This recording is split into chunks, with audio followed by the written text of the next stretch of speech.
Okay,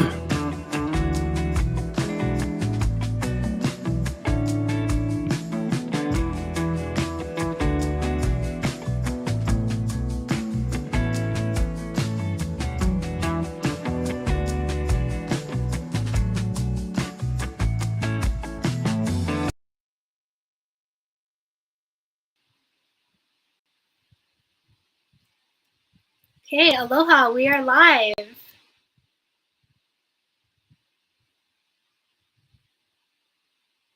Yeah. Hi. We're definitely live for our very first inaugural video podcast. How are you, Aria, Juliet, Castillo? I'm doing good. How are you, Gary? I'm good. A little bit nervous, with the technology is new for me and new for us, and this is the first time we've tried this. Yep. Been talking about it for a while, A long time. and I'm looking forward to having a conversation with you and our very special guests and as many people in the public as we can. Great. Well, I will just introduce myself. Aloha, everybody. My name is Aria Juliet Castillo. I am a Kauai girl, born and raised, living on Oahu now in Kailua. I wear multiple hats. One of them is I am the Reclaiming Democracy Program Director for Hawaii Alliance for Progressive Action. I'm the co-founder of Kuleana Academy with Gary Hooser. One of my mentors. We've worked on this leadership training program to help people train to run for public office since 2016. I also work at a small business in Kailua. I serve on the Democratic Party of Hawaii State Central Committee as the SEC rep for Senate District 25, and I'm also privileged to sit on the executive committee as the assistant treasurer for the party. And I also am Kim Coco Yomoto's campaign manager. I'm so excited to have this platform to be able to discuss the multiple things that I've mentioned in this on that list of these hats that I wear. Just to be clarified, I'm not speaking on behalf of the party. I'm not speaking on behalf of HAPA. This is just my own personal viewpoints and experience, and I'm just really blessed and glad to share it with you. Thank you. Aria, for those of you who have not met her, is totally awesome and multitasking, multi-talented, committed to the community, and that's why she's here tonight. We're known each other for years. I want to say nobody here tonight is here by accident. It's going to be on the screen. Aria, I think I'll just speak directly to you. You represent the future. I'm an uncle, 71-year-old, experienced, guy that spent 8 years in the Senate, 8 years on the council, been in small business, graduated from Radford High School, father, grandfather. So I represent that experience, I guess, but you represent the future and quite a bit of experience on your own. So thank you so much for being here. If people want to find out more about me, you can go to garyhooser.com. I like to say I'm a Bernie Sanders Democrat in terms of my politics. I do a regular, I hate to call it a newsletter, an action education letter email. And if you want to be on my list, please go to garyhooser.com and subscribe. I often ask people when I'm talking to people about whether they're thinking about running for office or talking to young people, and I'll ask some of our guests tonight probably, what keeps you awake at night? What do you worry about? What drives you? Why are you here? And my answer to that question is, I think about the man under the bridge. And those of you that know me have known I've talked about that story about that guy who lives under the bridge, who doesn't have a house. Some of my friends tell me, why doesn't he get a job? And I say, the guy can't get a job. He doesn't have any teeth. He can't get a job without teeth. Even if he found a job, he couldn't find an affordable house to live in. And so we've got thousands of people living under bridges. We got people being swept away in the middle of the night, shipped off to godforsaken places, El Salvador. And it's up to us to speak out, stand up, and help those people and protect the people and the planet. That's why I'm here. I'm a father, I'm a grandfather. And when my grandchildren say, Pop, Pop, where were you in 2025? I want to stand up proudly and tell them what I did. And I encourage all of you here listening to take action, to listen tonight, to get educated. You guys have education, commentary, and advocacy. And at the end of the day, advocacy is what matters, informed advocacy, and we're gonna help you out with that. A quick disclosure: everybody hosting this tonight, Aria, Mishka, who's off camera, we're all doing this for free. We're not getting paid, so there's no money involved. We don't represent any organizations. We're not doing this because we're making money. Certainly, that's not the case. And we're just speaking our minds and having a conversation with the community. And we've got some special guests. So I'll leave it at that and turn it back over to Aria. All right, thank you. So I just want to encourage everybody. I know we had some technical difficulties. You might be watching this on my Facebook page. You might be watching this on YouTube.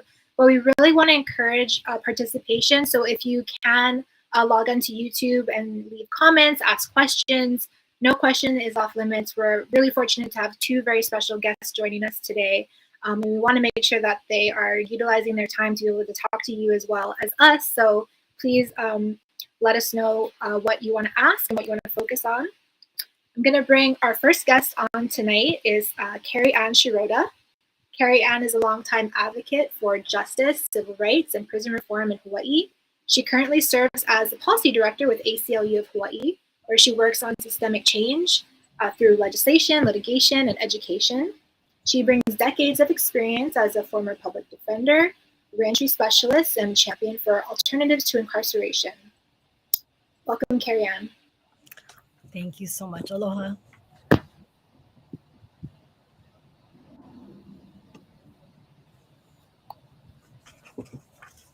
We bring on Gary as well.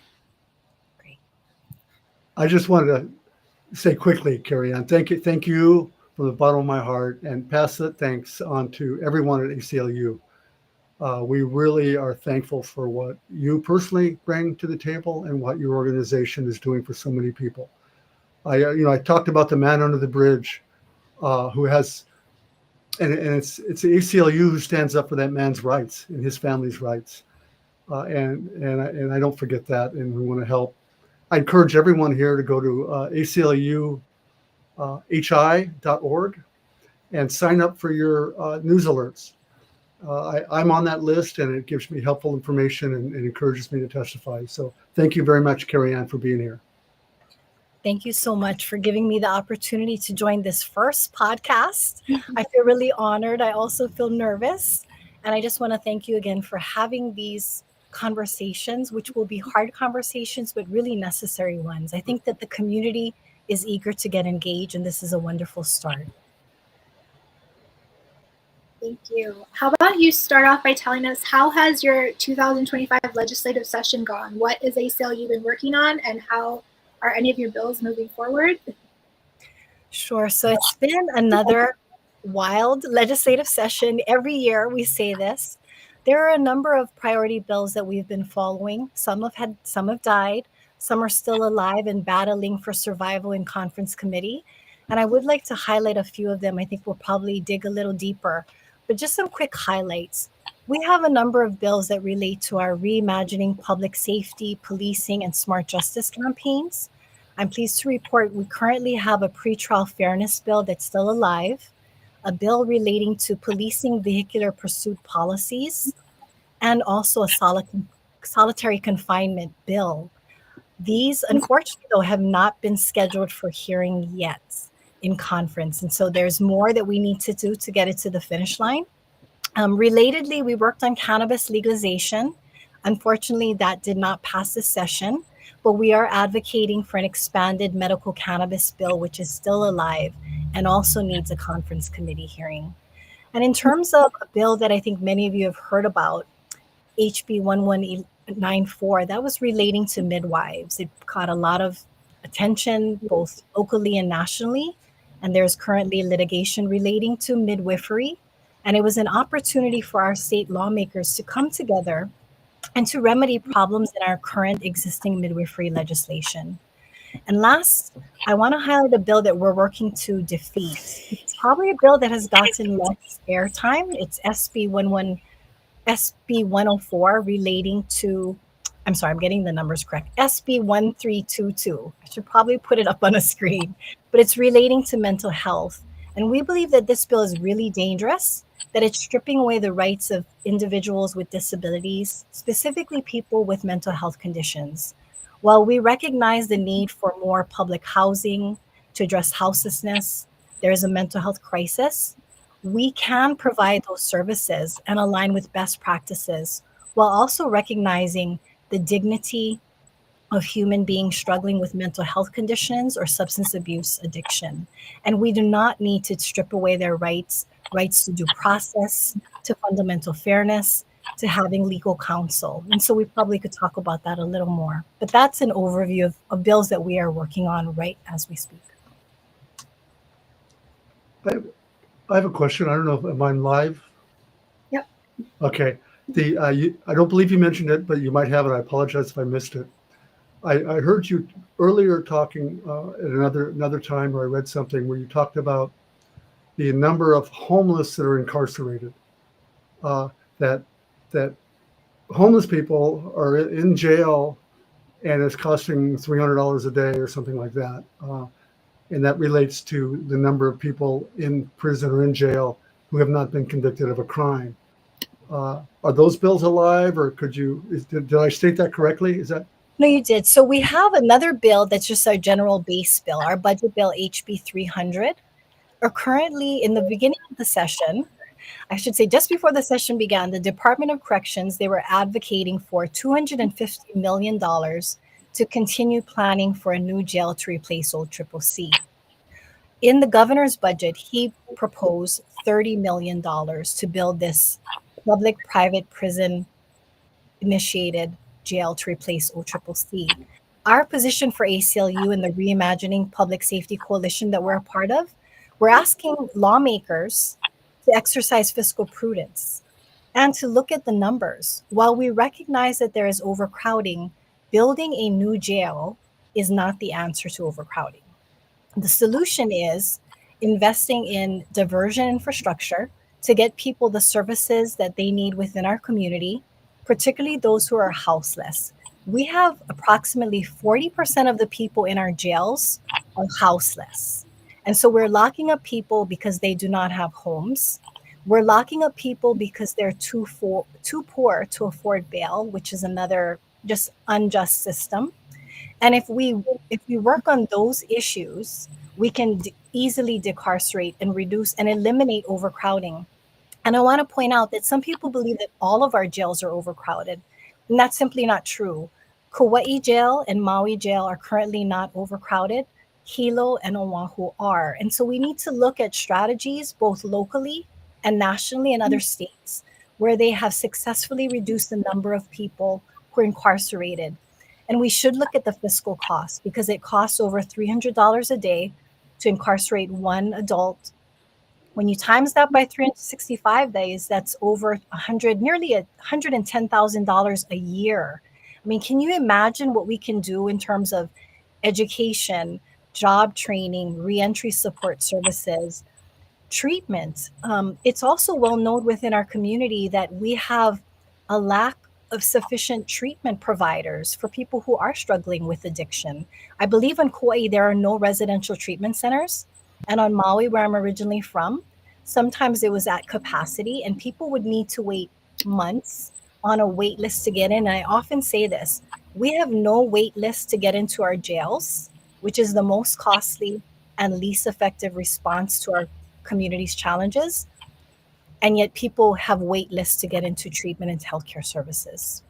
So the bill is something to watch, HB 300, and we're asking lawmakers to remove that appropriation for $30 million and to redirect it into what we know builds safe communities: housing, healthcare, education, community programs, family strengthening, and restorative justice.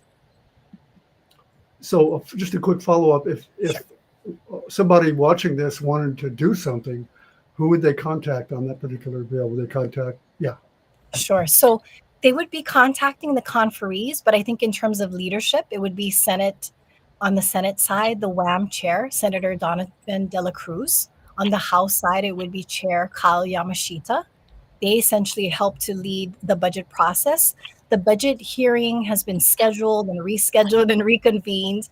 So it likely will go all the way up until this Friday, and then ultimately when it's voted on by everyone.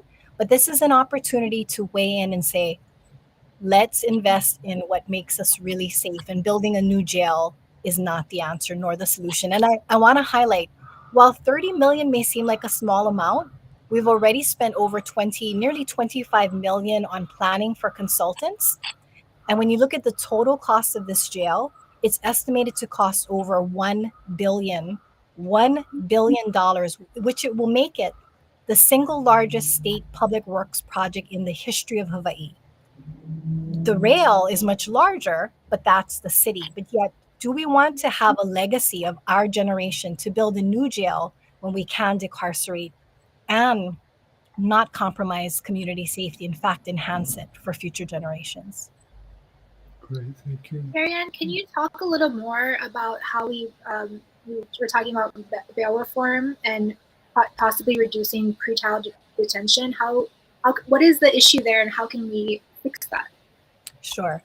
So we currently have a system that is really from kind of common law practice. It's this idea that if someone is charged with a crime or arrested, there's an allegation that someone committed some criminal offense. They're charged, they go before the court, and if the court deems that the person is either threat to other people in the community, or if they're deemed a flight risk, meaning they're going to literally flee our jurisdiction. And we know many people do not have the means to leave Hawaii. It's just not like it's the state next door. The courts can set a bail amount, and sometimes even a step back further. When the police arrest a person, they can also set the bail. So you have a system where they're setting the bail. It's often too high for a number of people. And so they are literally detained, incarcerated in our overcrowded, inhumane jails on Oahu and in Hilo. Now, if that person at some point in time has somebody to bail them out, they can be released. But we are looking at a system of equal protection, fairness. Right now, our system, we have a wealth-based detention system. And a number of other states have passed statutes to eliminate the cash bail system to put people on equal footing. So if a person is dangerous and they have bail set, even if they were to have the money to bail out, they could not because of this level of dangerous or fleeing the district. And so we're looking at, again, if we're really looking at community safety, we would not allow someone to post bail and to get out into the community if we truly believe that they are a danger to society or a flight risk. And I want to point out the statistics. Currently at OCCC, there are over 60% of the people detained at OCCC who are pretrial status. 60%. The Oversight Commission, which is a new body that oversees our jails and prisons, they've actually highlighted that at OCCC, if you remove the individuals who are under work furlough status, that the rate is actually 78% pretrial status. This is even much higher than other states. And so this is something that we can do as a community to say this is a matter of fundamental fairness. And I think lawmakers recognize that they're a problem. And to give credit, the lawmakers have passed some laws, but we've done this very incremental inching forward towards changing the system when ultimately the gold standard is cash bail elimination. But this bill that we have this session, again, is not the gold standard. It's HB 127. And it would require courts, when they make a bail determination and set bail, and they're making a decision that this person's freedom will be taken away, that they need to have a written order with the findings, essentially like findings of facts, that they're carefully evaluating each person's case as an individual and making that determination. And then the second part of it is that they need to eliminate, if someone's on public assistance and they're not making much money at all, that we not count that towards what is considered affordable bail. And I would like to point out that our legal team has sat in court. There have been some bail hearings that were less than 1 minute. So can you imagine if you were accused of a crime and you're in court and the judge is taking less than 1 minute to determine your freedom? And if you have children, you have a job, and there are a host of consequences, negative consequences if someone is detained, which can last days, months, and in even some cases, years on end. I see a question in the chat. Someone was asking, do you have the statistics about what the public safety is like for those communities that have eliminated or reduced cash bail?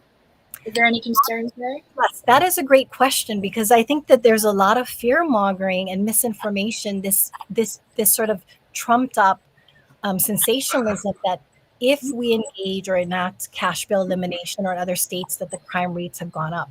But there's data actually that shows the opposite, that crime rates go down. And if you think about it, sometimes individuals who are members of their family, if they have a job, that contributes to stability, taking care of their families, or helping with their children. Again, what if you have a single mother? If she's taken in and she has children, the children then may be placed, in foster care under child protective services. There's a cascade. And so the data shows that a more effective way, one of the effective ways to get people to show up in court, is something simple, using our cell phone or email reminders. Sometimes people are just simply forget, or sometimes people don't have a cell phone. All of us are used to our doctors calling us and sending us 1 week, 1 day, here's a friendly reminder, you have an appointment. Jurisdictions that have done that, and our court recently has enacted it, shown that there are high rates of appearance in court. And those just are some simple means to get people to appear. Great. Thank you. This is so great. I really appreciate you being here, Carrie Ann. I'm going to switch. I have a question about a mental health bill you mentioned. I know I don't see you on the screen, but I'm assuming you can hear. Okay. Yes, I can hear you. We talked about the need for mental health services for the houseless, but then there's a bill that takes that too far. Is that correct? And I had visions of men in white suits sweeping down on people and hauling them away in vans to put them in some mental health facility without their permission. I mean, talk about that. Where's the line there between providing the services and protecting the public, and protecting, of course, those who have mental health problems? Yes. And what's that bill first, number? I would like to just, sure, it's SB 1322, relating to mental health. And I think just taking one step back, I think that even within the disability rights community, as a general rule, there's a lot of stigma around mental illness, mental health conditions, and we want to basically debunk those myths. First of all, most people who have mental illness are not dangerous to others. In fact, the statistics show otherwise, that they are 16 times more likely to be harmed from a armed police interaction than other civilians. And this particular bill, I think, has gone under the radar screen for a while, but we have a process called assisted community treatment. And under this process, the idea, the concept, the intention is good. The idea is that rather than having more people to be detained in our jails where they're not receiving services and decompensate and or are harmed, in some cases commit suicide or murdered, which recently happened, or sending them to the state hospital, which if you're at a certain level, you may be transferred to the Hawaii State Hospital, but that's after some fitness proceedings. This assisted community treatment, as its name suggests, allows people to be in the community and receive services, case management, but it also includes forced medication or involuntary treatment. Our concern at the ACLU of Hawaiʻi is that this bill is sort of a continuum of this trajectory. Now, in other states that have this assisted community treatment or ACT orders, it is an order before the court, family court. It's a closed proceeding, meaning the public is not there. Years ago, each individual was entitled to a public defender. Some years ago, our lawmakers removed legal counsel, and then they appointed a guardian ad litem. A guardian ad litem represents the best interests of the individual. But that does not mean that that person's constitutional rights are being protected. Due process, liberty, bodily autonomy. And so ACLU of Hawaiʻi's position is that there must be an absolute guarantee of attorney at every stage of this act proceeding in order for it to be fair. Now, if the government or a treatment provider works together, the attorney general, a social worker, health providers, if they prove the high standard in order to have this act order in place, which includes forced injectable medication, then we understand that the standard is met. But we're very concerned about a process that is closed where there is no guaranteed legal counsel for a number of reasons. There are adverse side effects to this medication. And in every other state that we've looked at their statutes, they provide for legal counsel at every step of the proceeding. So that's part of it. The other part of this bill is that they would seek to, rather than having 3 people on an evaluative panel to determine whether somebody has fitness or capacity, they're proposing to change it from 3 to 1. That's also dangerous, as you can imagine. If this person in their hand, one person can decide if you are fit or unfit, and the consequences of that. It also allowed for more situations where police, armed officers can respond to mental health crisis. ACLU's position is that we need to invest in more alternative crisis response mobile teams like Cahoots in Oregon. And then there's a lot of information that will be shared between state actors relating to this individual who may not provide any consent at all for their protected health information. There are other problems with the bill, but those are the primary concerns that we have. And again, there's no carve out in the Constitution that says if a person has a disability, that they have less rights than everyone else. We want to ensure that the government does not overreach and that we treat people with dignity and we respect their civil rights and civil liberties. Great, thank you. I just want to, we have a few more minutes with you. Do you mind just going over briefly the midwifery bill? For those of us who have kind of been following it passively, we saw that, it wasn't going the right way, and then we saw it might have a new life, and now again, it's kind of at risk for not being so great. Can you just share a little bit about that?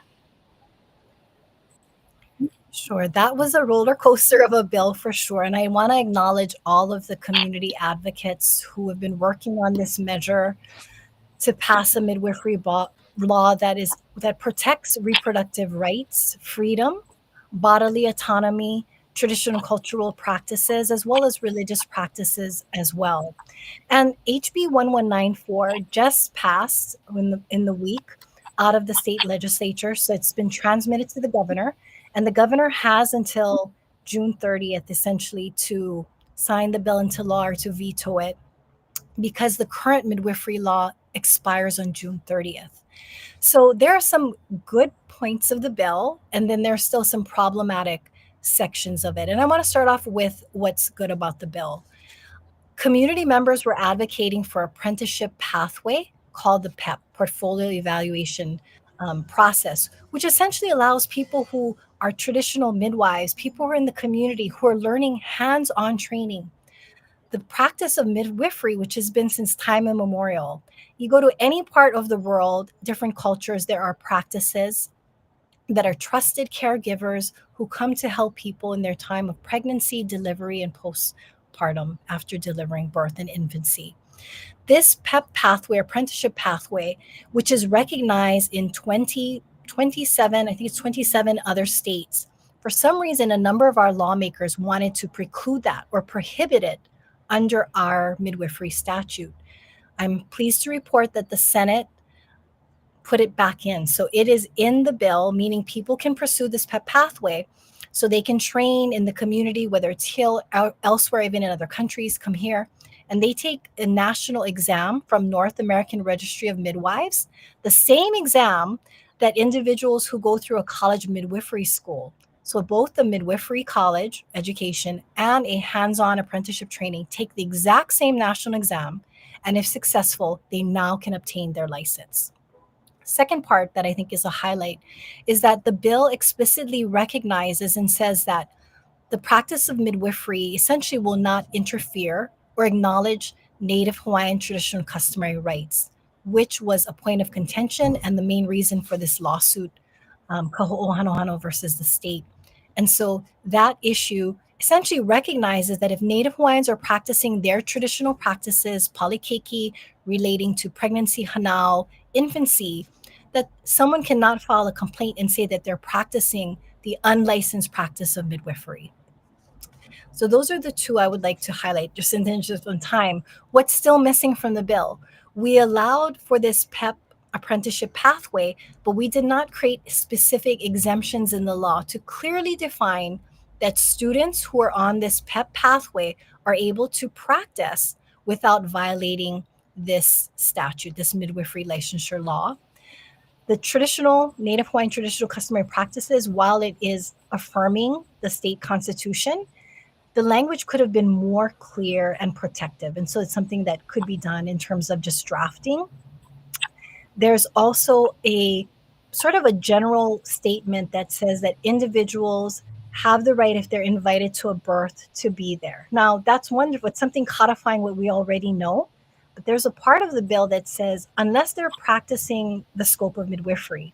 And if you look at that definition, it is narrower than the current bill, but still broad enough that people could be engaging in either cultural traditional practices or indigenous practices of midwifery that are not Native Hawaiian based, or religious, for in the case of people who are Christian midwives or Jewish, and they could be subject to an investigation and penalties. Now, the bill that just passed out specifically states that there will no longer be criminal penalties, meaning up to 1 year in jail and a misdemeanor on your record for a lifetime. The intention is that has been removed, but it still allows for stark penalties, civil penalties up to $1,000 per offense. So if a midwife is helping a person in the community, they could be subject to penalty after penalty. And as you probably know, many community midwives are doing this out of kukua for love. They're not making a lot, they're not doing this to make money. And so that is still a concern for our community. And our hope is that we can come back in the next legislative session and make the corrections to the law. And last, it does not have an explicit exemption for religious or cultural practices, which has been recognized in other states. And in our own nursing statute currently, there is an explicit exemption for religious practices. And so we were looking to mirror that in the midwifery statute, but unfortunately, it was not included. Thank you so much. I was going to ask the same question, so thank you, Aria. Thank you. Both of my grandchildren were birthed at home, my sons. So I've gotten to know this a little bit and followed it and supported as best I can. But thank you very much, Carrie Ann. Thank you so much. Is that something that people should lobby the governor on, or just sit back? It's kind of, so it sounds like it's better than nothing, but not the greatest. You know, it's a mixed bag. I think if you talk to a number of community members, there are a number of community members that are not satisfied. And so we still are attempting to meet with the governor to speak to him about this bill and to acknowledge specifically the shortcomings of it. And so if the governor is inclined to pass it, we'd like his commitment and from lawmakers to work to make these changes next year.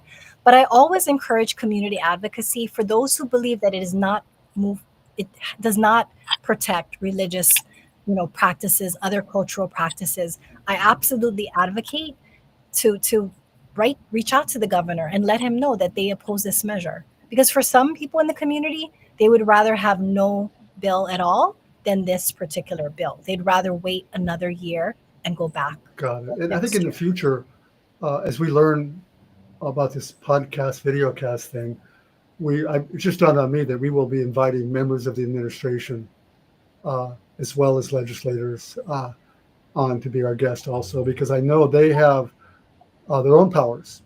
The governor could do, executive orders and rulemaking and that kind of thing that can sometimes help push things in the direction we want. But I want to thank you so much for coming. I knew we were going to run out of time. If someone wants more information, I'm assuming they go to ACLUHI.org, and at the very top of the screen, it says you can sign up for the newsletter, I believe. And there's lots of other good information. So was there other closing points you want to make sure you make? Or Aria, did you want to jump in? I just want to make a quick shout out. We have a lot of resources on our website. We have a number of Know Your Rights training, which we record it so people can look at their own convenience. And on Wednesday night of this week at 5 p.m., we have a Know Your Rights training that's going to be focusing on First Amendment free speech rights. In particular, it was asked of us to partner with Hawaii, a coalition of immigrant rights, because we know that certain segments of our beloved community are under attack from immigrants, trans community, so many members, and we need to really work together in solidarity. And ultimately, this is about collective liberation. So thank you so much for allowing me to join this podcast. Yeah, and if you can hang around and join in the questions at the end, that would be great. If you have to go, we understand that as well. But it's been a real treat. Wow, thank you so much. Aloha. All right. How are you doing, Gary? Oh, that was great.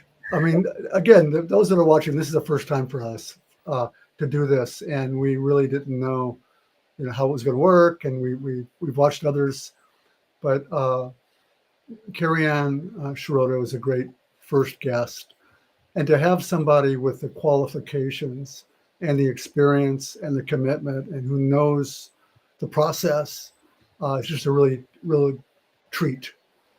So no, I'm really happy that we were able to have her here. So who do we got next? Great. Speaking of people who are just stellar stars, our next guest is someone who brings a lot of heart to the Hawaii State Representatives. Representative Amy Perruso. Rep. Perruso represents District 46, which includes Wahiawa and Whitmore Village. Before she was elected, she was a public school teacher and the secretary for Hawaii State Teachers Association. She knows firsthand what it means to fight for working families and public education and a more just society. Thank you so much, Amy, for being here. Before you start, I got to say something too. Thank you, Representative Perruso, so much for all you do. And I want to point out to people that there are 76 legislators that we could have chosen to be our first guests on this show. And we chose Representative Perruso for a reason, because she is a leader and she is a true believer in the things that I believe in and that Aria believes in, and she's a doer. And she recognizes she can't do it all sometimes, but she is a leader, and we count on her and we look up to her and we want to support her. And so I want to thank you so much for being here. And the floor is yours. You heard what Carrie Ann Shirota spoke about. If you want to talk about issues that are still alive, or some of your disappointments that are not alive, and give advice and encouragement and instructions on how we can all best be good advocates. Thank you so much for being here. It is my honor and pleasure to be here. And this is my cat, Sandy. Sorry, she will not be deterred. I want to say first about this session.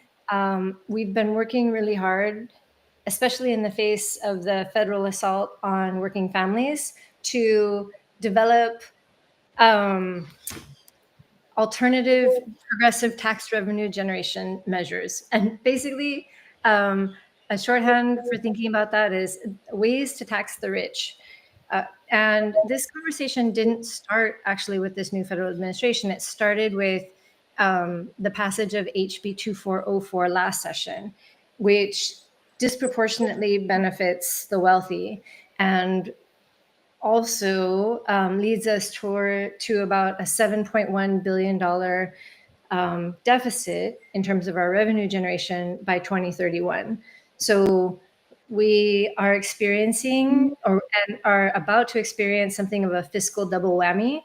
The cuts and the attacks coming from the federal administration, and then also in our own state legislature, we've passed legislation that will make it really difficult for us to take care of the most vulnerable. So that has really been my focus this session. We created a new caucus, a Good Government Caucus, which Aria and Gary are very much aware of and very supportive and very helpful around. But we have really been focusing on, I think, a few key principles. The first is getting money out of politics. And The second is increasing transparency. And the third is improving our processes. And so we started the session with, in my experience, unprecedented debate and conversation around rules in the House. And while we did get some limited reforms, I think I am most pleased with the acknowledgement by our new leadership that this is something that we'll continue to work on, as in the following sessions. But there is a lot of work to do, just to put checks on the power of the chairs, to increase that visibility, that transparency of the legislative process. So as one of the reforms that wasn't actually formalized in the rules, but we started to experiment with process. So we have many chairs who are now releasing testimony at least 24 hours ahead of time.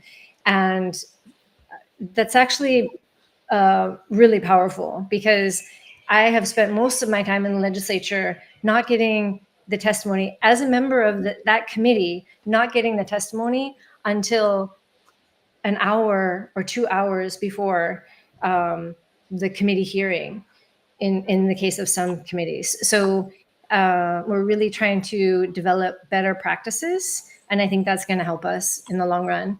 But to go back to kind of my sources of disappointment, I am really looking forward to the interim and working with community to develop, I guess, a broader community understanding of our budget. So we've been doing a lot of work around the state budget and helping to popularize or make sexy the state budget. And I don't know how well it's working, but it's becoming increasingly important that everybody understand how we're spending our money and how that state budget reflects our priorities. And then so how we can have these kind of challenging conversations around how the priorities that are currently reflected might not be those of most of our communities. So yeah, that's kind of how I'm thinking about the session as we draw to a close. We're in our final couple of weeks, and I think that there's so much work to be done, but for me, it all boils down to, where's the money? Thank you, Amy, so much. Speaking of where's the money, I saw earlier today you made a Facebook post talking about the budget, talking about, looking for alternative streams of revenue. And one of the most controversial ones that are up for discussion right now is the online sports betting. And just like, I've seen a lot of mixed bag reviews on it. Do you want to talk a little bit about that? It seems like it might be a no-brainer for some people, and other people might think that, we don't want to support gambling in Hawaii. So what is that all about? Yeah, so that's an interesting conversation. And I think that it is an issue that we have seen emerge over the past few years. It's not brand new to the body. But in this particular session, because of our change in leadership, we have support from the speaker and her team for measures that support the legalization of gambling. So what happens in that particular situation is that we are moving measures, even though there's some pretty significant opposition in the House. And I would say I also saw some surprising opposition in the Senate. And right now, just today, we voted on a resolution, SCR 121, that simply creates a working group for online gaming and in relationship to tourism. And it's a 20-member working group, and I think it's meant to be led by DBET, and DBET has already said, that that's being led by James Tokioka, and he's expressed support for this. So, and what was controversial on the floor today, we had a really interesting, surprising debate, was that 3 gaming corporations are also participants in this working group. So, I think the studies, every study that I've seen that wasn't conducted by researchers captured by the industry has really reflected the economic harm to working families that is imposed by gambling, by legalized gambling. And we see it in the form of, addiction, destructive impacts on family.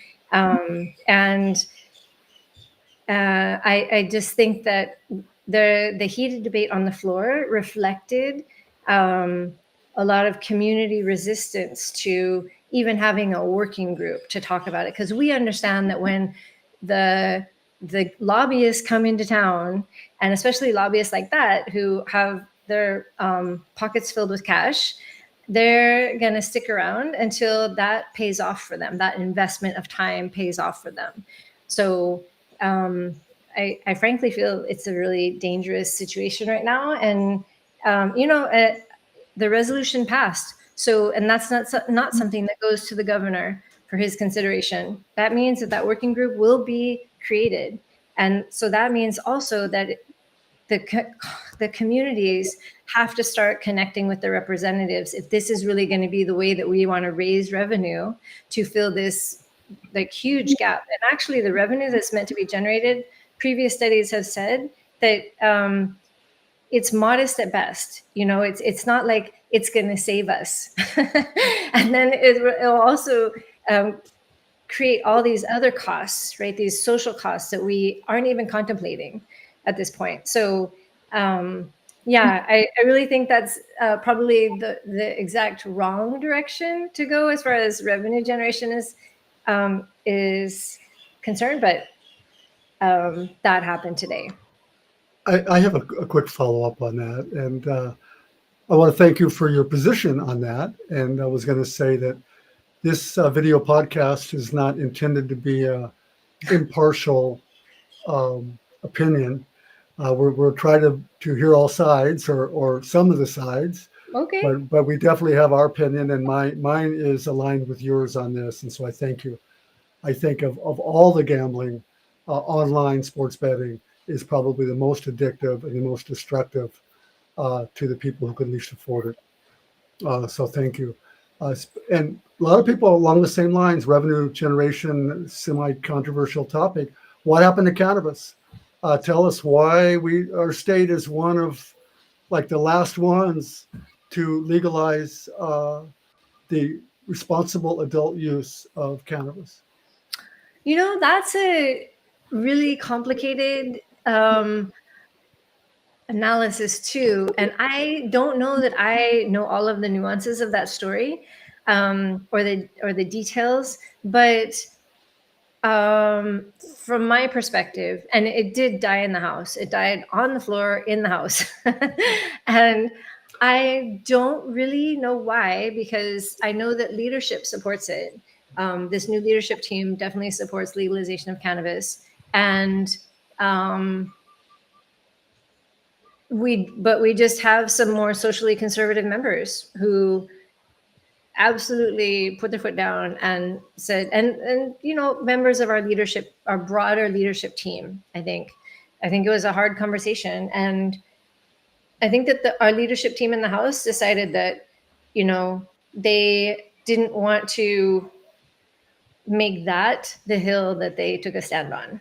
Got it. I think a lot of people that are in the process like we are don't really understand the fundamental rule is majority wins.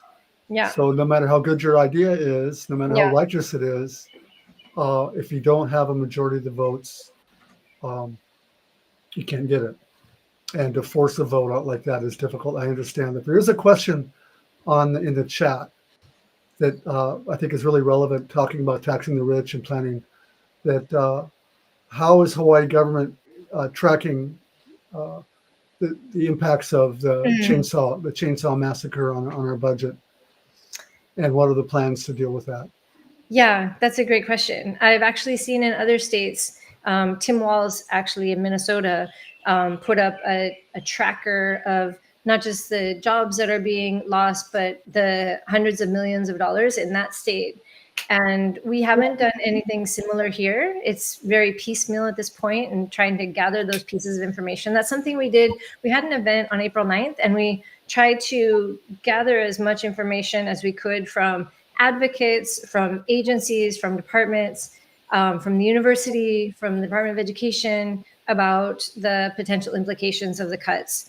And it's really challenging because we understand the intent. The intent is being expressed, but because there is legal pushback, then there's a reluctance to really commit to an analysis like that. And I understand that, because you don't want to scare people unnecessarily. But from my perspective, I feel like we need to be prepared. And I feel like when a particular party that is unified through fear, I would say those Republican members of Congress are intimidated by the possibility of being primaried with the kinds of monies that the oligarchs can muster. Then they will move in unison. I don't think that there's any doubt that they can actualize their intent. So for me, it's just a matter of time, and it might be a matter of method. Right. So they might, what we are already seeing is them defunding and destroying the infrastructure of these social services, so as to so profoundly undermine those services that people call for the services to be privatized. Right. Government is failing. They're driving towards the failure of government. So we don't have estimates. We have in pockets. We have, like, for the DOE, for example, I've done an op-ed kind of outlining the impact of loss of different streams of federal funding to the tune of about $300 million. And that's something that the state, should that come about, the state will have to supplant if we want to make sure that protection of our students is in place. And I think that we're in a really dangerous moment right now, because the department is actually, right as we speak, in the midst of dealing with this ultimatum. Are they going to comply with these anti-DEI requirements, or are they going to stand their ground and say, we'll do this on our own? And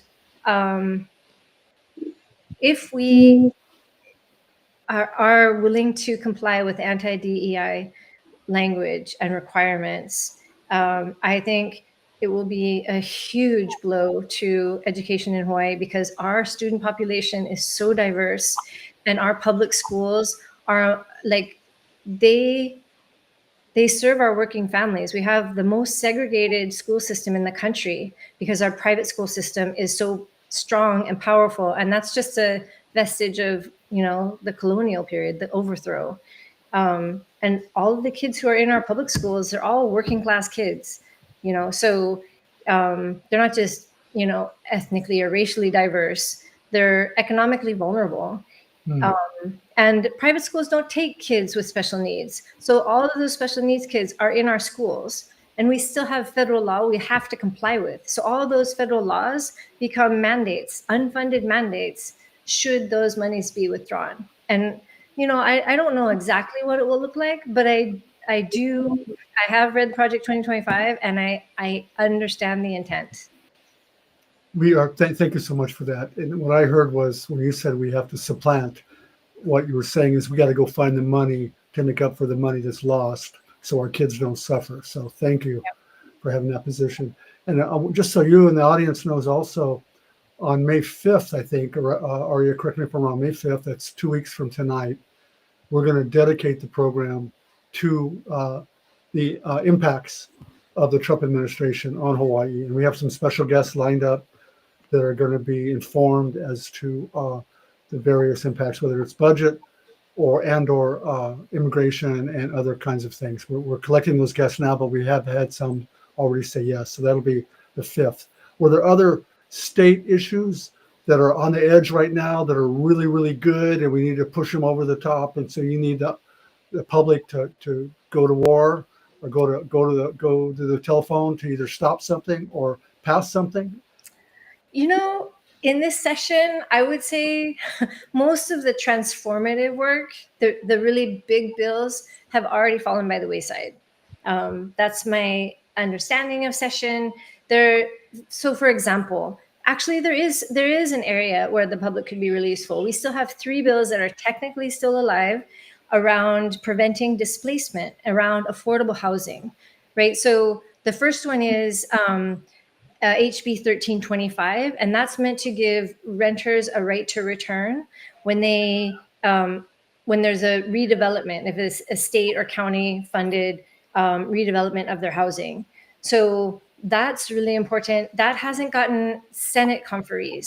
So that would mean that the folks, the senators who are on that measure, need to be assigned, and so that they can have a conference committee hearing and pass it out. And there's a similarly, I think is, I'm forgetting the number, but I can look it up real fast. But there is another measure around affordable housing that creates investment on community land trusts and provides kind of low income or like tax incentive so that we can invest in community land trusts, which is basically a way for the community to own housing.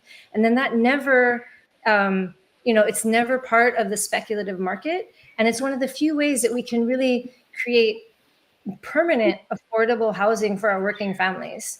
That's HB 833. And the last one I want to mention that I really would encourage community to reach out to the folks who are on these measures is Senate Bill 332, and that's about foreclosures. So basically, and that one has conferees assigned, it just hasn't gotten a hearing yet. And that will basically prohibit the bundling of foreclosures. And why that's super important is because in other states, we've seen that happen where equity firms just come into bundled foreclosures and scoop up a whole development, right? Or scoop up a whole swath of housing that would otherwise have gone to the community, would have been available to the community. So those measures are basically like protective measures.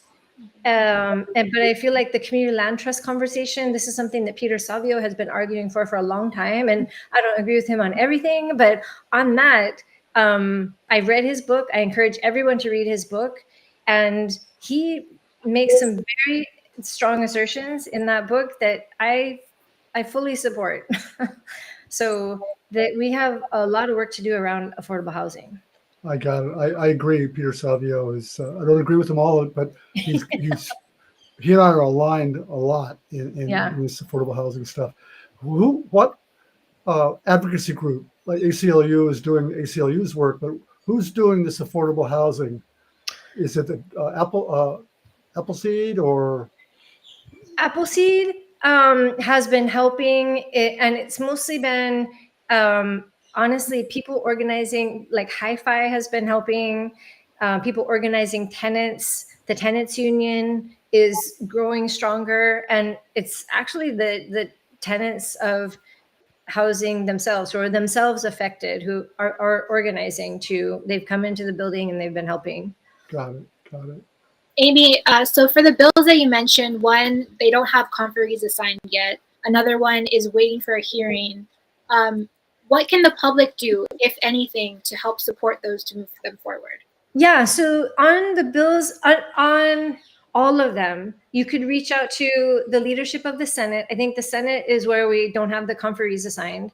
And the leadership of the Senate is essentially President Kochi and Vice President Morawaki, I think. Oh, no, Kirani. So reaching out to those folks and asking them encouraging them to assign conferees to those bills could be really important. And then the conferees that are already assigned on, I think it's SB 322, the two leads of those committees. So the person's name who appears first for the House and for the Senate, those are the people who need to meet, and they are the ones who determine whether or not and when and where the committee hearing is going to be. So to reach out to those two people, the members of the committee, the conference committee, don't have much power. But those two, the two leads, have the power. So just to really simplify it for a second, those that aren't familiar with the process, go to capital.hawaii.gov. Yeah.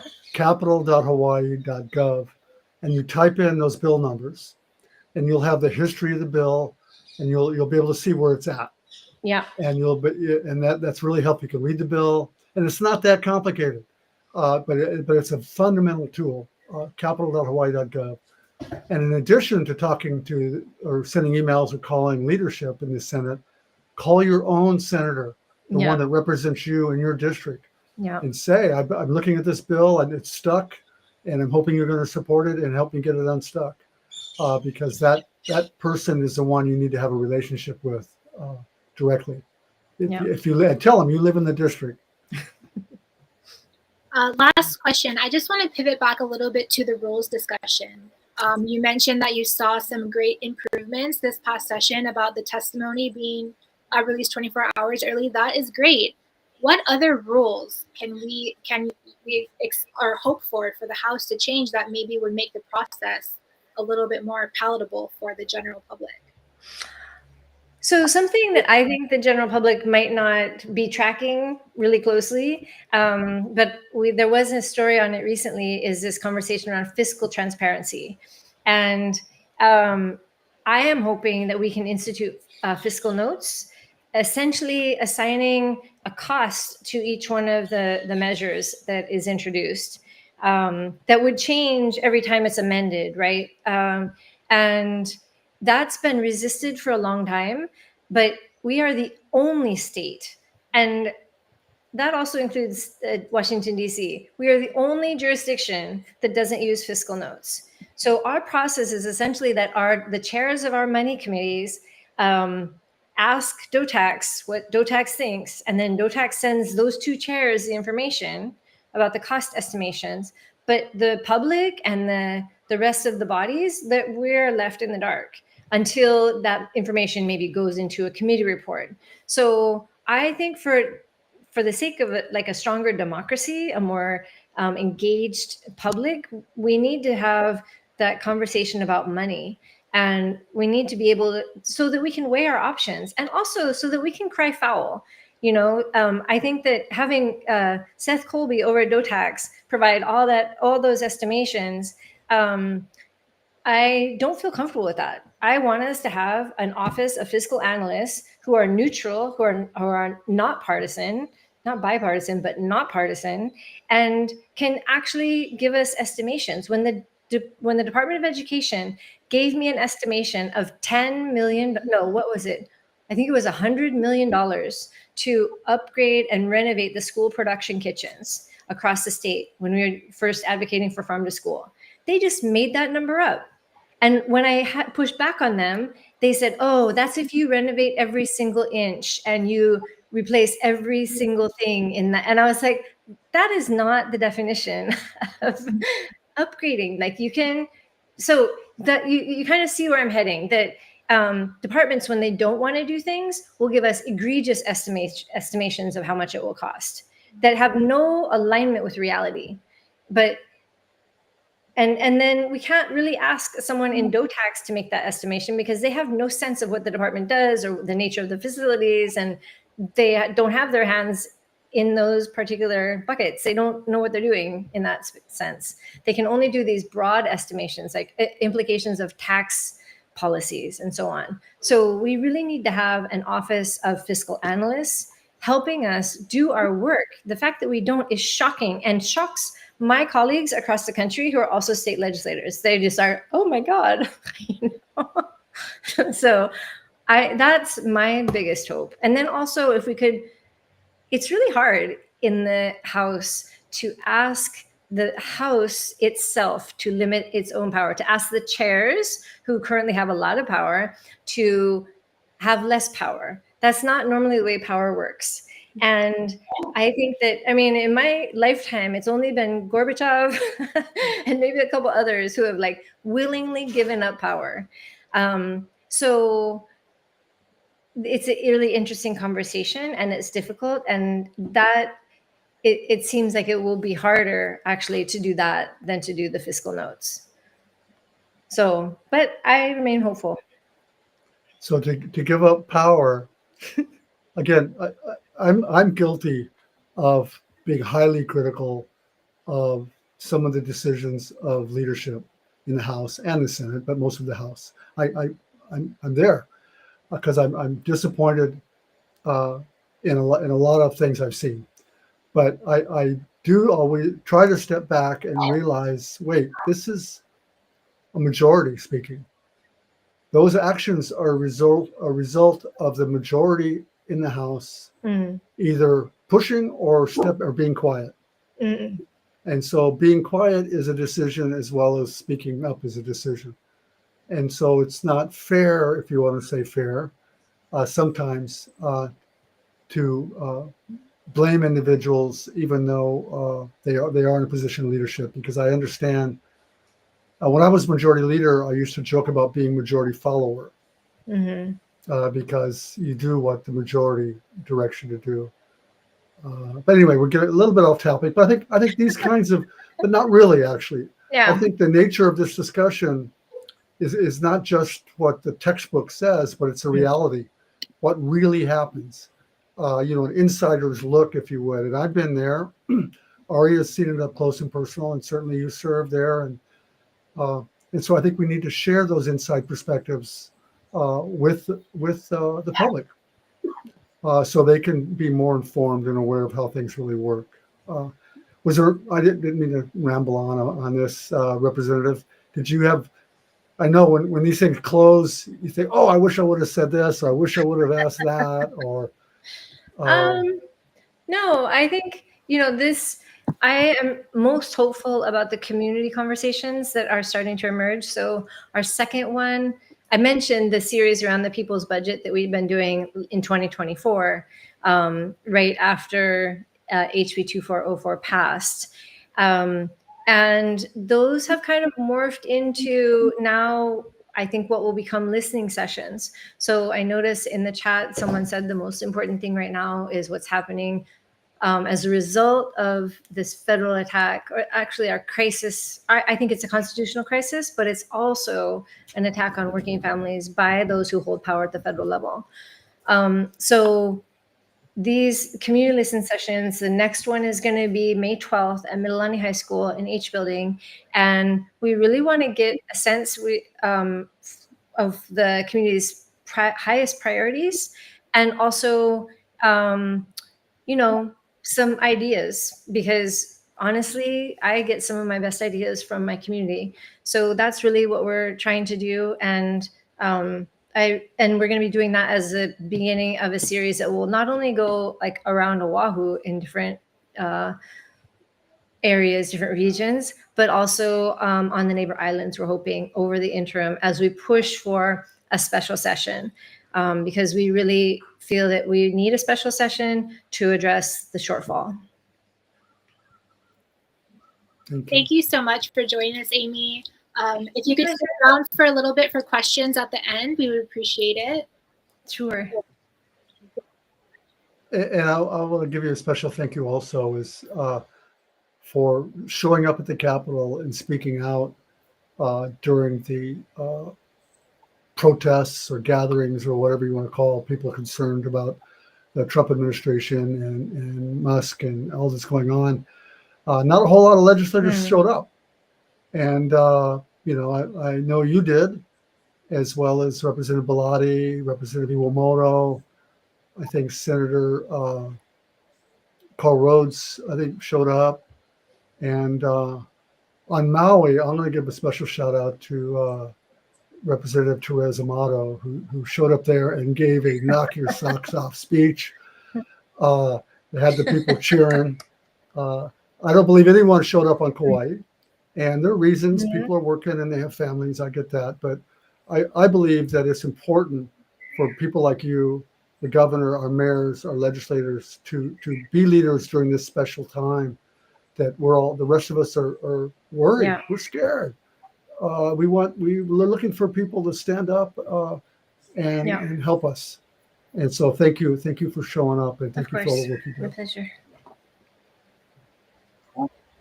So we're going to move to the audience or other general discussions now. Aria, I have one more what's the topic we format? can talk about. Hopefully, I'd invite everyone that's listening right now to send in some questions. We have Carrie Ann and Representative Perruso still on the line, so you can ask those questions as well. But briefly, I just wanted to get into some news of the past week, I guess. David Hogue, one of the 5 vice chairs of the Democratic National Committee, he started an organization called Leaders We Deserve. That is said that they're committed to running and supporting battleground races, but they're also supporting primarying ineffective Democratic incumbents. Not surprisingly, this has caused some up in arms in the Democratic establishment, including Minority Leader Hakeem Jeffries said that doesn't really support this, thinks it's a waste of time, thinks we need to focus our efforts on the battleground states and winning back the House. But I just wanted to ask you, Gary, what do you think about this plan? I think it's a great plan. I believe that in Hawaii, locally, we need to do it as well as a national level. Just because you have a D next to your name, and I'm a Democrat, I'm a former vice chair of the Hawaii Democratic Party, but there are far too many people who masquerade as Democrats but don't support the basic values of Democrats. That the people that have more should pay more, that kind of thing. That we have a responsibility to people on the planet, the basic responsibilities like that. And if they're not doing their job, then and somebody who is more committed and more willing and shares those values to a deeper level, we should encourage them to run and support them. I don't believe in Hawaii here we have to worry about losing the majority. You'd have to be careful on a national level to when they're the so-called battleground states, we could weaken the slim majorities or the slim amounts. Ed Case, I see his name come up. Absolutely. We need to, in my opinion, and this is, again, we're not speaking for an organization, we're not getting paid to.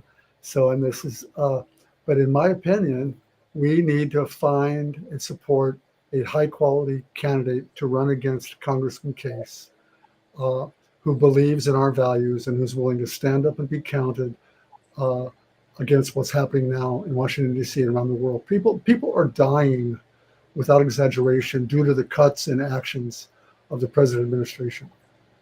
So that's my rant. I thank you for bringing it up. And if anyone, again, this is not your mother's video podcast.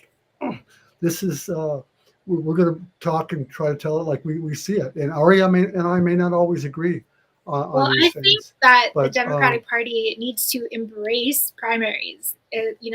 Primarying is one of the essentials of democracy itself. And I think that it's really sad that we as in the party, Democratic Party, kind of just sticks its head in the sand during primary season and says, okay, we'll come out and support you when, one primary winner is in the general election, basically. But the party and advocates for democracy can use that as an organizing opportunity to support both candidates in the primary, as long as they're both actually, essentially support the platform. But, especially in places on the West Side that we've lost the seats recently, if the party gets 2 or 3 great candidates running for the primary there, they can start early, start door knocking and help just spread the word about all of them. That builds engagement, that builds party support, and that eventually says and highlights our, those primary candidates against the Republican who's running in the Democratic or in the general election. I also obviously want to shout out to support third-party candidates. 13 of our representatives had no general election challenge, Republican, Green Party, what have you. And 28 of them didn't have any challenger in the primary, which is it's fundamentally not good for democracy. I think having primary challengers supports the candidates as well as it supports our constituents. It allows us to have great discussions. It just strengthens our democracy. So I hope that I'm really proud of David Hogg. I've followed him since, unfortunately, he was a survivor of the Parkland shootings. He's a gun safety advocate. And, this is exactly, I think, what the party needs. We saw what happened last year during the presidential election when we didn't have a primary. And we saw before when our party didn't really support having a primary when it came to, our Right. candidates. Thank you. I want to back up just a second on the Ed Case thing, because I want to be clear. People look at the world through a different lens. People grow up in this neighborhood or that neighborhood, and it doesn't mean that it's not about good or bad people. It's about people. We need leaders who look at the world through the lens of working people who have experience struggling to pay their bills, to find jobs, people who want to put people on the planet for not corporatists, not people who were born with a silver spoon in their mouth. I mean, you could be a great person. You could be wealthy and run a big business and be a great person and still be my friend. But generally speaking, we need people who are going to fight for us. Not just nice people. I wrote something about this. Not just people who are articulate and nice and community-centered. That's not enough for Gary Hooser. I want fighters. I want people who are going to stand up and raise their hand and be counted. And that's what we need, because that inspires other people who maybe aren't fighters, but want to vote and do the right thing. So we need the fighters. I want to give a big mahalo to Kim Koko Yumoto, Representative Yumoto, for being a fighter and being willing to stand up in her first legislative session and speak truth to power.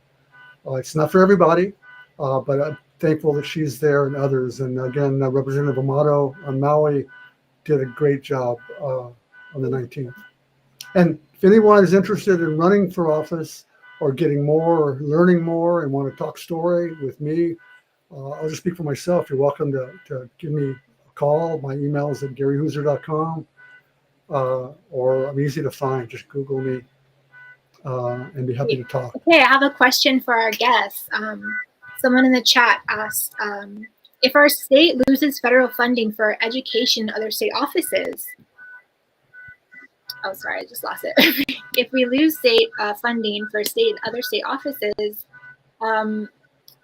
we should do Federal Fridays for all state workers, save money and jobs. Is that a good idea? I think the first thing we should do, I'll simplify it, is tax the rich. Okay, if they're getting tax breaks, federal tax breaks, then we should make up for that with state taxes. There are a whole lot of people who are not paying their fair share, that don't live here. They're second homes, vacation homes, investments, foreign corporations, tourists. There's no hotel closing up because we're taxing too much. None. There's nobody leaving because their $10 million estate or $50 million estate is getting too much. We need to maximize the income here and not take it out on the back of public workers. We don't do that. Amy, what do you think about Furlough Friday? So as someone who went through Furlough Friday, I think that it's important. So I have mixed feelings about it. Honestly, there was some kind of a conversation around the value of the time that we spend in the classroom, the sit time, and what other facets of education look like. And it really, I think it was really healthy for us to have that experience. But I also know that the students who struggled the most as a result of Furlough Fridays are the same exact kinds of students who struggled the most with COVID. And those are like most economically vulnerable, the folks who have like sometimes unstable homes. And the schools are a source not just of education, but of stability, of food. For in my district, every single school in Wahiawa is a Title I school. And that means that more than half of those students are so dependent on the school meals that might be the only hot meal that they have all day. So we're talking about schools as an institution. So when you say you're gonna decrease that institution's availability for young people, even putting aside the question of education, I have a real hard time with that. And I like the idea of taxing the rich. Yeah, I mean, we cannot put this on the backs of our students Yeah. and our teachers. That's crazy. I mean, those that have more Yeah. should pay more, and all of us need to step up. And we can't, in my opinion. Okay, I know it's easy for me to sit here on my chair and say what we should do and shouldn't do, but yeah, now there's other what we have to exhaust all other methods of before we even talk about, in my opinion, cutting back on public education. Or making our teachers. And we have a lot of tax revenue generation strategies already kind of outlined. We have 13 that we shared at the April 9th event. And, you know, we don't have to adopt all of them, but one of them is not going to be sufficient because taken together, they only take us to 1.6 billion. And we know that we are dependent on federal funding for about to the tune of about 3.6 billion in this state. And that's a conservative estimate that isn't really taking into account, like, for example, the UH dependency on federal grants for research. So there's a lot of complicated factors, but the measures that we're advocating are just a piece of the puzzle, like pieces of the puzzle that we need to put together. And how much did the legislature give back in tax cuts last year? So, you know, it's kind of playing out. HB 2404 is rolling out over time. So we won't see its full effects until 2031. But yeah, some of those could be taken back. So what we're advocating is just pausing, like just stop it. Just stop it right now, please. And at least stop the tax cuts for the very wealthiest who don't need it. That's fine to continue the tax cuts for our middle class folks and our low income folks. Fine, yay, good job. But let's actually go in the other direction, understanding, as you said, Gary, that the wealthiest are experiencing these tremendous tax cuts at the federal level. Well, let's help them. Let's help them figure out what to do with all that money, right? Let's put it back into our social services, the public good, the common good. Thank you. Thank you. Oh, man. Any other questions from the audience? Yeah.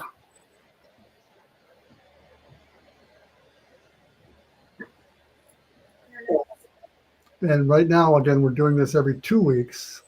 Who knows? There's so much conversation that needs to be had. We may have to figure out another schedule. But yeah, thank you, Amy.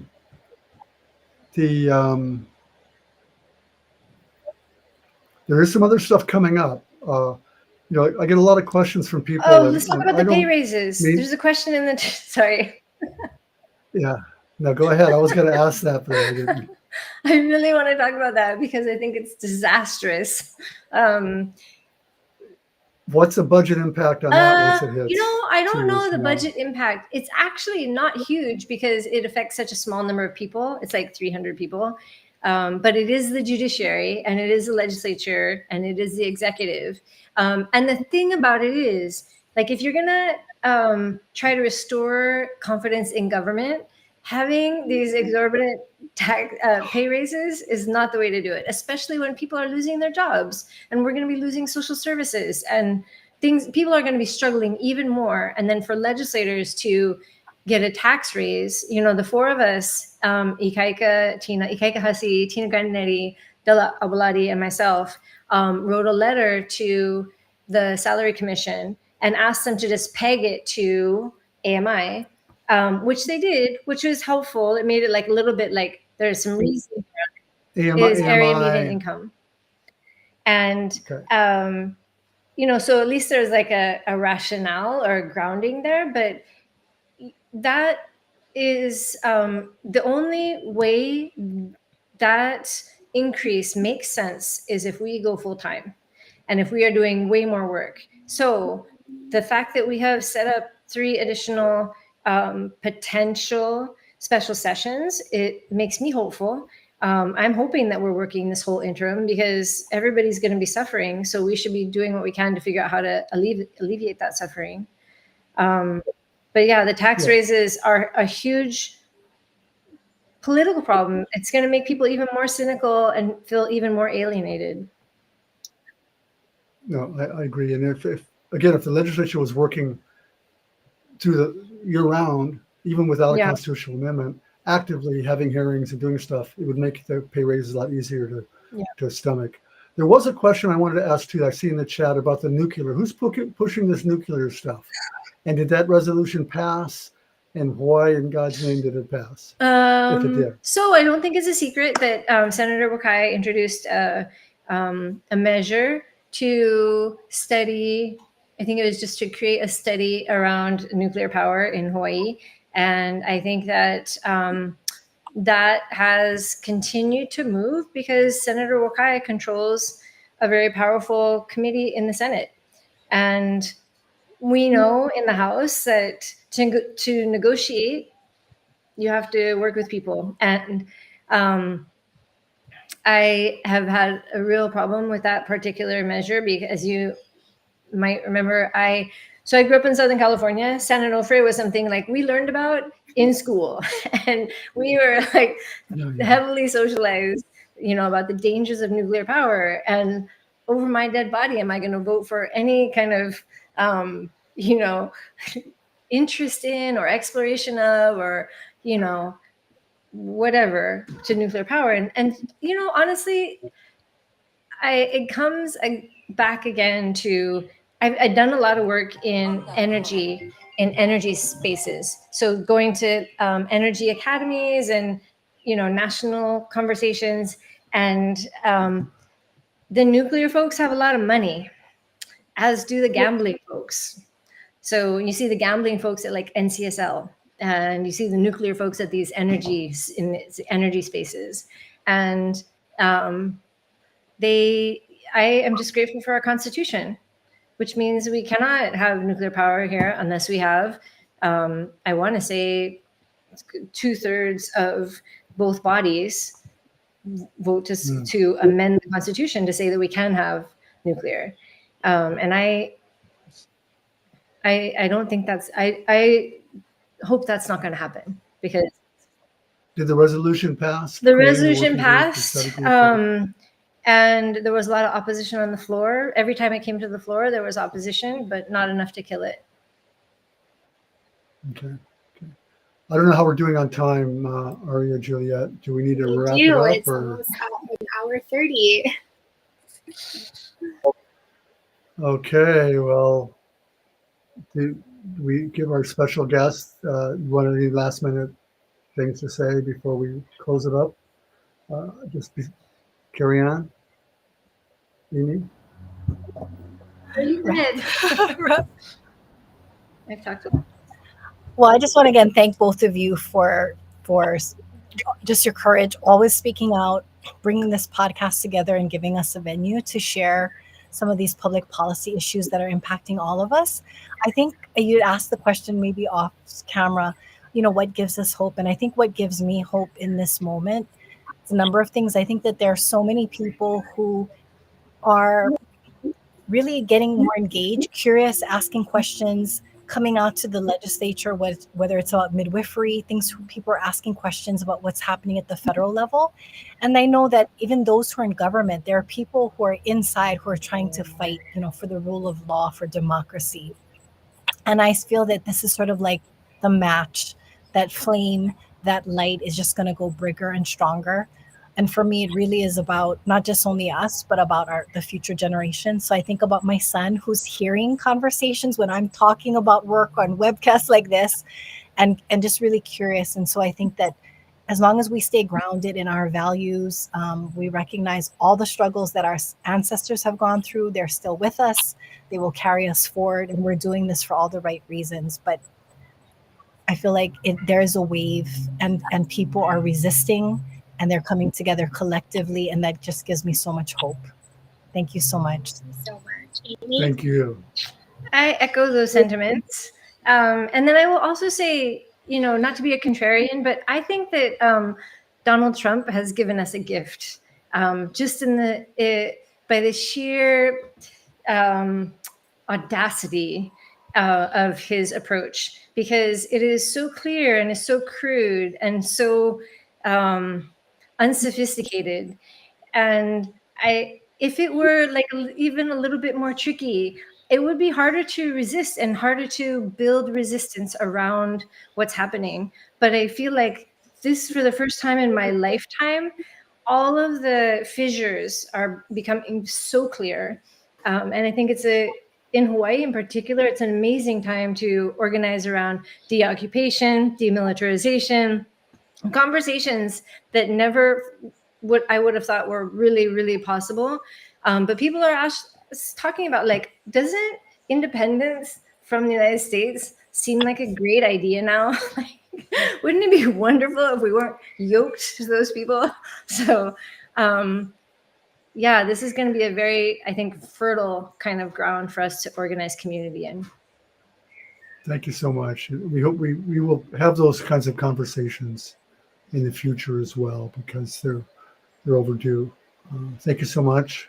I've got a few announcements. Can I make them, Aria, now? Yeah. Since we're at the end. Several people have asked me about upcoming stuff. And I would just encourage people to sign up for newsletters. Indivisible is a source for these protests that are going on. I know May 1st, there's some big labor gatherings at the state capitol. And it's May 1st, Thursday, from 2 to 3 p.m. I know on Kauai that same day from 4 to 6 p.m. in the historic county building, Indivisible's sponsoring a gathering. And also that morning, there's a court case that's being heard. There's a group of plaintiffs, citizens, 8 of them, who sued the State House of Representatives. It's in court now because of the state constitution says if a committee of the House or the Senate has a meeting for the purpose of making a decision, it has to be a public meeting. And the citizens are saying that's not happening and asking the court to rule and ask the State House to follow the Constitution. That court hearing is at 10:30 in the morning on May 1st. Judge Kawamura at the Kahumanu Hale on Punch Bowl Street. Our next video podcast I mentioned earlier is May 5th at 5 p.m. Okay, we're going to have the ACLU back. The executive director, Salma Rizvi, is going to help us connect the dots on how the current actions of the Trump administration will impact Hawaii and around the nation and the world. And we're going to have other guests for that also. Again, if you want to find out more about me or sign up for my email newsletter, GaryHooser.com. There's a subscribe. Aria, where did you go? You disappeared from my screen. I want to thank you, Aria Juliet Castillo. She is the catalyst for us being here today. She's if not for Aria, I wouldn't be here. And she pulled it together. Oh, Mishka. I don't know if he wants to be on camera or not. Yes, shout out to Mishka. He's been working behind the scenes doing a lot of our tech tonight. We're so appreciative of you. Thank you so much for joining us. We just reached out, thought it might be of interest to you, and we're really glad that you were willing to do it. And all three of us are volunteers. It's been a learning experience. Yeah, thank you, Mishka. Yeah, all of us are volunteers. And that we're all giving up our evening. Thank you, Mishka, for doing that, and for our special guests as well.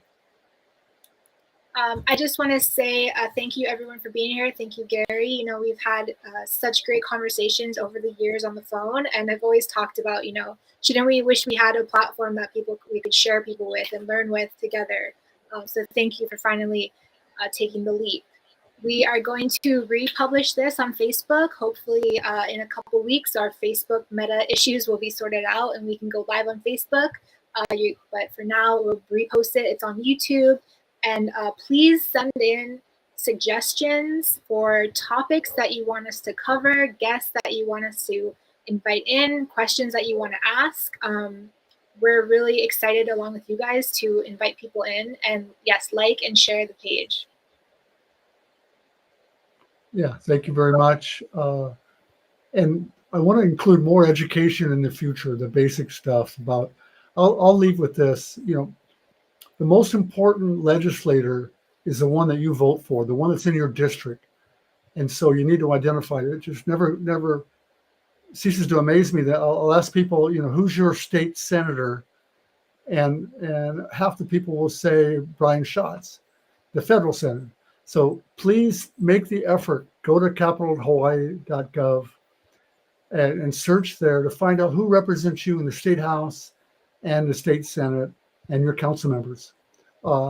And that's the person that you need to talk to and develop a relationship with and help if you like them, and find someone to run against them if you don't. So do that. I see Gaza was brought up in the chat. I'm sure we're going to be talking about Gaza at some point. And that's all I got. I'll say aloha and a hui ho. Aloha, hui ho. Thank you all the guests who are in the chat and online for showing up, and help us share the word, please.